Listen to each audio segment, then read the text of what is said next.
తీసుకొని ఈ తెలంగాణ రాష్ట్రంలో మేము ప్రయత్నం చేస్తున్నాం. మీరు చేసిన విధ్వంసం 10 సంవత్సరాలు మీరు పాల్పడ్డ అరాచకం 100 సంవత్సరాల నష్టం తెలంగాణ రాష్ట్రానికి జరిగింది.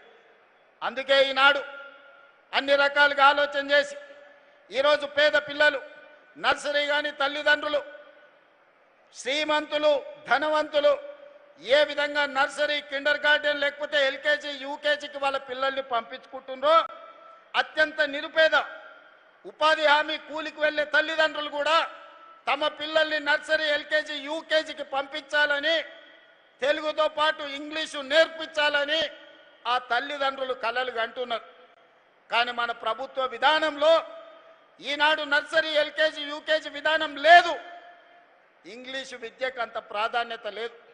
అందుకే పేదవాళ్ళు ఎంత కష్టపడైనా సర్వం అమ్ముకొనైనా సంపాదించింది మొత్తం కేటాయించైనా తమ పిల్లల్ని ప్రైవేట్ స్కూళ్ళకు పంపించడానికి ప్రయత్నం చేస్తారు. వాళ్ళ ఆలోచన ఒక్కటే, మేము కూలీనాలి చేసి బతికినాం, ఒక పూట తిన్నా తినకపోయినా ఉపవాసం వండుకొని మా పిల్లల్ని చదివించుకున్నాం. వాడు పెద్దయి ఒక డాక్టర్, ఒక లాయర్, ఒక ఇంజనీరు, ఒక ఐఏఎస్ ఐపీఎస్ అయితే మా భవిష్యత్తులు మారుతాయి, మా కళ్ళ ముందే మా పిల్లలు ప్రయోజకులు అవుతారు, డాక్టర్లు లాయర్లు రాణించి పీజీలు పిహెచ్డీలు చేసి తెలంగాణ పునర్నిర్మాణంలో భాగస్వాములు కావాలని వాళ్ళు కలలు కంటున్నారు. మరి అలా తల్లిదండ్రులు కలలు కంటున్నప్పుడు వాళ్ళ కలల్ని సాకారం చేయడానికి ఈ రాష్ట్ర ప్రభుత్వం ప్రయత్నం చేయాల్సిన అవసరం ఉందా లేదా ఒకసారి ఆలోచన చేయండి. అందుకే ఈనాడు ఎవరేమనుకున్నా సరే నర్సరీ నుంచి ఎల్కేజీ యూకేజీతో పాటు 10th తర్వాత 11th and 12th నర్సరీ నుంచి 12th వరకు ఒక ఎడ్యుకేషన్ సిస్టమ్ని డెవలప్ చేయాలని నేషనల్ ఎడ్యుకేషన్ పాలసీతో పాటు తెలంగాణ ఎడ్యుకేషన్ పాలసీని తయారు చేసుకొని ఈనాడు ప్రక్షాళన కార్యక్రమాన్ని మొదలు పెట్టుకున్నాం.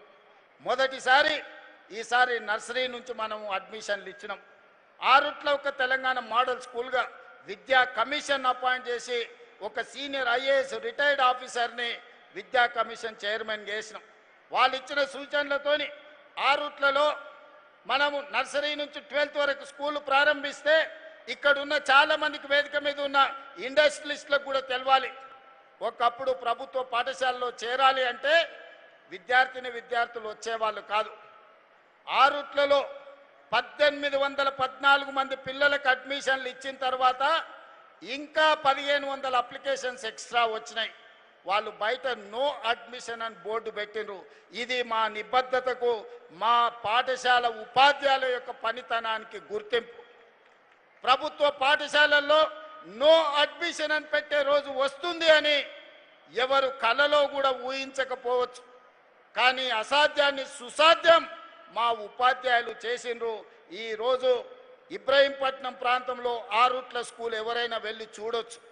నేనే స్వయంగా వెళ్ళి ఆ విద్యార్థులతో బ్రేక్ఫాస్ట్ చేయడమే కాకుండా అందరిని వాళ్ళని కలిసి వచ్చిన.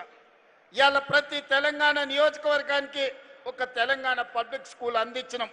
ఇదే కాదు, ఈనాటి ప్రభుత్వం కుల వ్యవస్థను నిర్మించాలని, కుల వ్యవస్థ నిర్మూలన ద్వారానే సమాజంలో అసమానతలను తొలగించాలని ఒకనాడు ఎస్సీలు వేరు, ఎస్టీలు వేరు, బీసీలు వేరు, మైనారిటీలు వేరు, అదర్ కాస్ట్లకి డిఫరెంట్ హాస్టల్స్ ఉంటే, రెసిడెన్షియల్ స్కూల్స్ ఉంటే ఈనాడు young India integrated residential schools SC ST BC minority and others 2500 మంది స్టూడెంట్స్తోని 25 ఎకరాలలో ఒక కార్పొరేట్ లెవెల్ ఒక క్యాంపస్ నిర్మించి ఈనాడు విద్యను అందించడానికి ముందుకెళ్తున్నాం.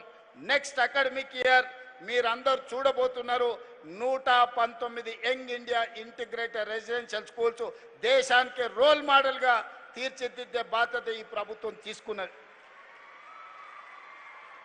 అదేవిధంగా క్రీడలు చూడడమే కానీ ఆడడం మనం మర్చిపోయినాం.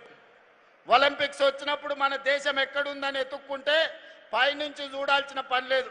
కింది నుంచి చూస్తే మొదటి స్థానము, రెండో స్థానంలో ఉంటాం కింది నుంచి లెక్క పెడితే. నేను అడగదలుచుకున్న ఈనాడు ఇక్కడికి వచ్చిన విద్యార్థులను, వేదిక మీద ఉన్న మా కార్పొరేట్ మిత్రులను, 140 కోట్ల జనాభా ఉన్న భారతదేశం ఒలింపిక్స్ లో ఒక గోల్డ్ మెడల్ తేలేకపోతుంది ఇన్ని దశాబ్దాలైనా. ఆ మధ్య